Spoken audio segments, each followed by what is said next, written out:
How to handle toddler tantrums without losing your mind. A parenting guide from Creative Minds Montessori. A tantrum isn't your kid being bad or you failing. It's a normal, temporary sign of a brain whose emotional alarm works perfectly but whose brakes aren't built yet. Your child isn't manipulating you, they're overwhelmed, and at the peak they can't even find their words.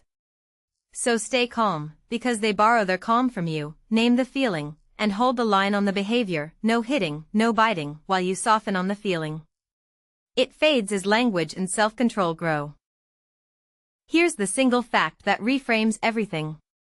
The brain's emotional alarm, the amygdala, which fires fear, frustration, and anger, is essentially fully online at birth, while the prefrontal cortex that could calm it down is barely built and doesn't meaningfully come online until roughly ages 5 to 7. The alarm blares at full volume while the brakes are still being installed. So a toddler screaming on a store floor is not manipulating you. Strategic manipulation requires planning the toddler brain simply can't do yet.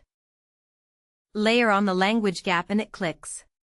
Tantrums peak precisely when a child's wants and feelings outrun the words to express them, which is why they taper as vocabulary grows. Most flare-ups trace to one of four drivers: an underdeveloped logical brain, a child still learning to name feelings, a physical state, tired, hungry, overstimulated, since low blood sugar directly lowers impulse control, or environmental chaos, unpredictable routines, and rules that change between caregivers. Under all of it runs the independence drive of the terrible twos, the dawning discovery that I am my own person with my own will, colliding with a world that keeps saying no and a body that can't keep up. The reframe worth taping to the fridge: this is a good child having a hard time, not a bad child giving you a hard time. And tantrums sit at the hub of every other struggle. A poorly napped, hungry toddler has almost no fuse, so fixing sleep and snacks fixes more meltdowns than any technique. The behavior is ancient, only the label is recent. Terrible twos is a 20th century coinage, but toddlers were melting down long before anyone branded it. What's changed is how we're asked to respond. A century ago, physical punishment was the accepted norm. Across the 20th century, the expectation shifted towards staying calm, validating, and coaching. Which is why it feels harder now. Grandparents could spank and move on, while today's parents are asked to do the far harder emotional labor of co-regulating, often with less village support. Two modern accelerants are real. The first is screens.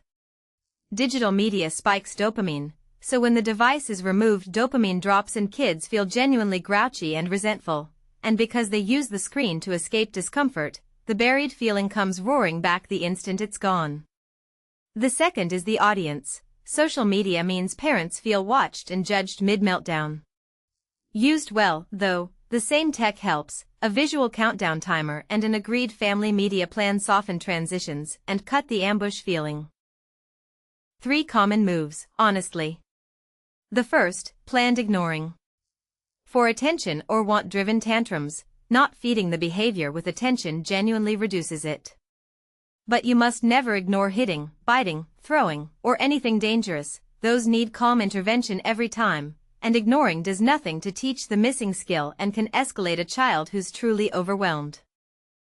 The second move, full gentle parenting: validate every feeling, avoid all consequences.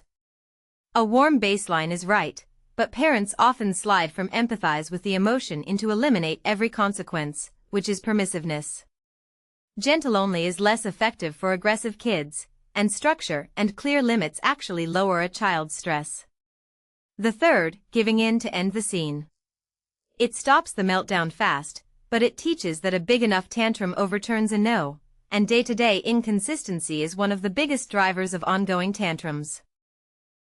Hold this as a tendency, not a rule.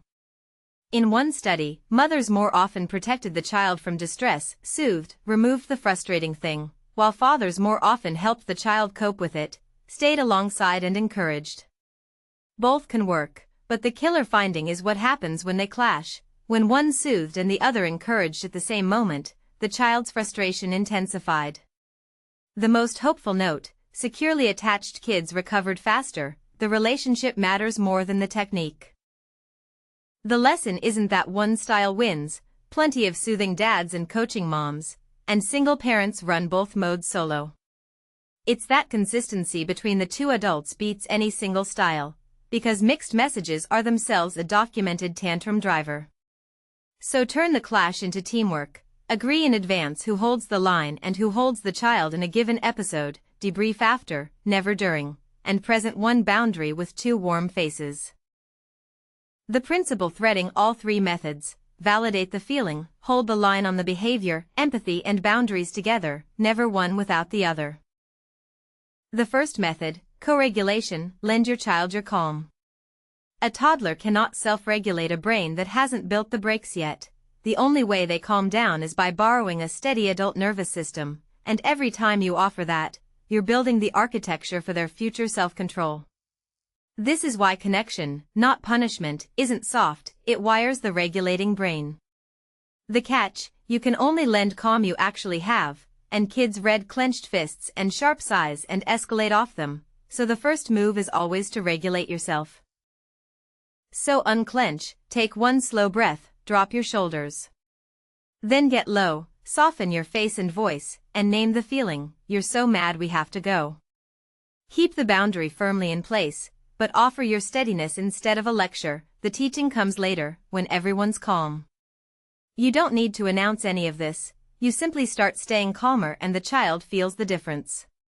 What sabotages it is trying to co-regulate from your own flooded state. If you're past your limit, take your own breath first, then fake a calm your child can see through.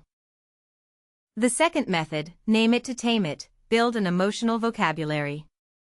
Children can't manage feelings they can't identify, so teaching the words is teaching the regulation.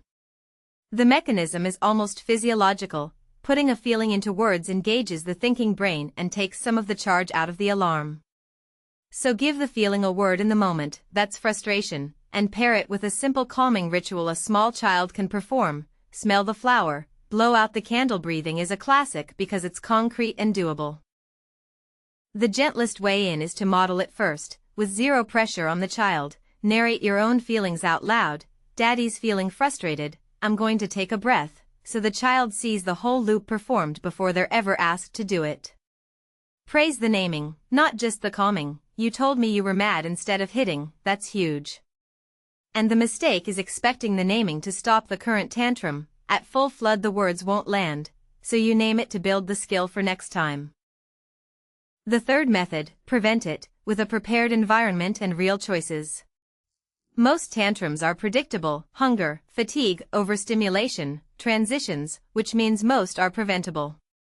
The Montessori idea of a prepared environment is the whole principle. Predictable routines lower a child's anxiety, and anxiety is meltdown fuel, while practical life competence cuts the frustration of a world they can't yet operate. Layered on top is the most underused tool: small, bounded choices, which hand back the control the child is fighting for without surrendering your limit. So protect sleep and naps and carry a snack. You'll prevent more meltdowns than you'll ever manage. Keep routines predictable and pre-warn transitions: 2 more minutes, then shoes, because the ambush is half the battle. Offer directed choices rather than yes or no questions: red cup or blue cup, not are you ready to leave, so the child gets agency inside your boundary. And catch them being good, naming the calm moments specifically, since attention is what behavior grows toward. Introduce it one tweak at a time. From inside the storm, the alarm is blaring and the part of the brain that could turn it down is barely online. Your child is genuinely flooded, not choosing to be difficult. It feels like being hijacked by a feeling too big for their body. When a parent says it's like she forgets how to talk, that's literally accurate. At peak flood, access to language drops, so the tool that could tell you the problem goes offline, which is maddening for the child too. The unmet need underneath is usually simple: I'm tired, hungry, or overwhelmed, and what helps most is not a clever consequence but a calm big person to borrow regulation from, and connection instead of punishment. A good program is a tantrum reducer because it runs, all day, the same steadiness you're building at home. Predictable routines and a calm, prepared environment lower the anxiety that fuels meltdowns. Staff trained in child development observe, connect, and respond rather than merely supervise. catching triggers you might miss. And crucially, a strong program teaches the skills directly: naming feelings, breathing rituals, circle time emotion work, coaching kids to use words. Regulation gets taught, not just managed. And consistency between home and school is the whole ballgame: the same strategies and the same words, both directions. A weak program does the opposite, and the damage is precise. When the center punishes what home co-regulates, you've created exactly the inconsistency across settings that drives tantrums. So make the partnership run 3 ways. You share the known triggers, nap windows, a new baby, and the exact phrases you use, so your child hears one consistent script. The center gives you daily notes on what they saw, when a meltdown hit, and what worked. And the child hears the same feelings words in both places. Fair questions for any program. What do you do when a child melts down, and do you treat tantrums as behavior to punish, or skills to teach? This is not medical advice, and if any of this sounds like your child, talk to your pediatrician. First, the reassuring baseline. Tantrums usually start around 12 to 18 months, peak between 2 and 3, and taper after 3 as language grows.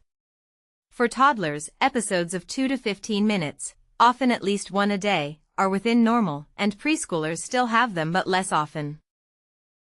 Worth a conversation with your pediatrician are the outliers: aggression that endangers your child or others, or deliberate self-harm during tantrums, episodes that regularly run far longer than age-appropriate. A common threshold is being unable to calm down or lasting beyond about 25 minutes, or that are extremely frequent, behavior that's straining family life or getting a child excluded from preschool, and, importantly, persistent irritability between outbursts, a child who's angry or sad most of the time, not just during tantrums. Early support works better than late, so treat it not as a life sentence but as a signal.